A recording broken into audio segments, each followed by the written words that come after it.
Hey guys, welcome back to That Awkward Show. My name is LJ Galvin, and we're going to be talking Halloween all October long. So, yes, that's it. All October long, I'm going to release an episode each week. It's just going to be episodes that get you in the mood for Halloween. It's my favorite holiday, so...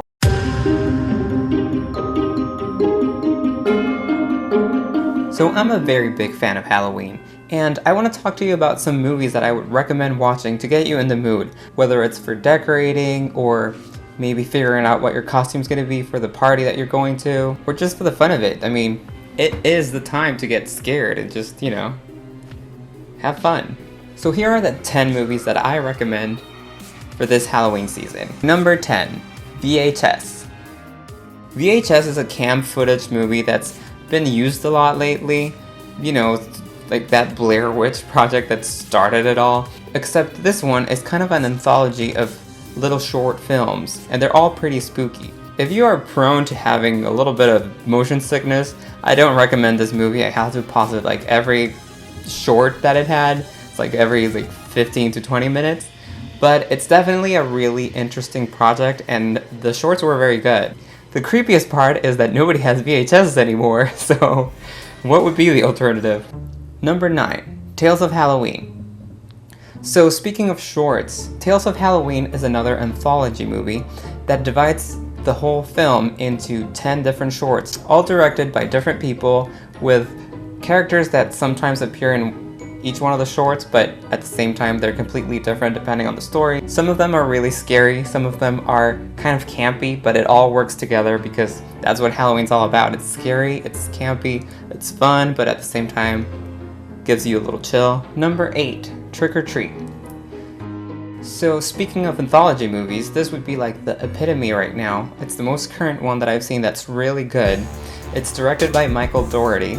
He also directed Krampus, which is his most known one nowadays. But it follows Sam, who's this cute little kid, or so we think. And he represents the spirit of Halloween and how you have to kind of pay attention to the tradition and keep following it unless you want consequences to happen to you. Number 7, The Craft. So The Craft would be kind of like the Halloween version of Mean Girls. That's one way to describe it. It follows this group of girls that are trying to do magic, that are very into the mystical and the mysterious. They actually do have powers, which is very cool. It was set in high school, and these girls are conjuring stuff and using magic for typical teenage problems. Number 6, Sleepy Hollow. It's back when Johnny Depp was still making good movies. So, a while back. Sleepy Hollow, it follows the story of the Headless Horseman, who is just killing everyone in town because he wants his head back. Maybe the effects nowadays don't hold very well, but neither did Christopher Walken's face. So, number 5, The Conjuring. One of the movies that was actually scary, though, nowadays was The Conjuring. Not because of that whole based on true events nonsense, even though we do know that the Warrens actually did exist. I think what makes it scarier is the fact that you don't really see what is happening. So it creates this whole mystery around it until the very end. So I don't want to give the whole thing away, but it is definitely a very, very scary movie. Number 4, The Final Girls. So a little bit on the lighter side comes a movie called The Final Girls that is actually kind of a love letter to those slasher films in the 80s. The premise of the story is that Taissa Farmiga's character has jumped into a movie and doesn't know what's happening, but it's a slasher movie.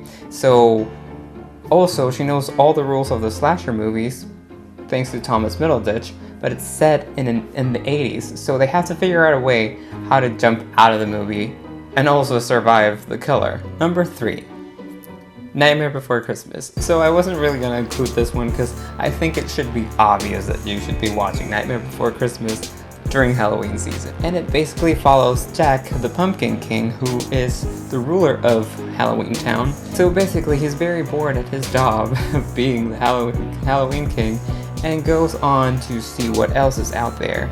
and he finds that there's such a thing as Christmas Town and tries to take over it. Number 2, Hocus Pocus. Yeah! So this one is also a classic to watch during Halloween because it is set in Halloween. It's very family friendly. It follows Bette Midler, Kathleen and Jimmy, and Sarah Jessica Parker as 3 witches that have come from ancient times in Salem to present day. Well, present day in the 90s, so still the past, but you know. And number 1, Halloween. Obviously, Halloween should be the first choice for this because what is spookier than a crazy supernatural killer that won't stop until he kills you? And literally, he won't stop because there's like 7 or 8 different movies about this. I don't even know how many.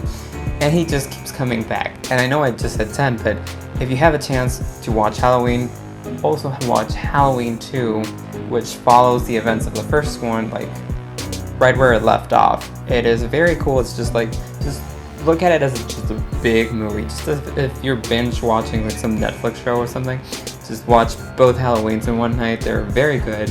So if you have any favorite movies that you like watching during Halloween, leave them in the comments down below. Tell me what your favorite Halloween movies are or which should be included in this list. So thank you so much for watching.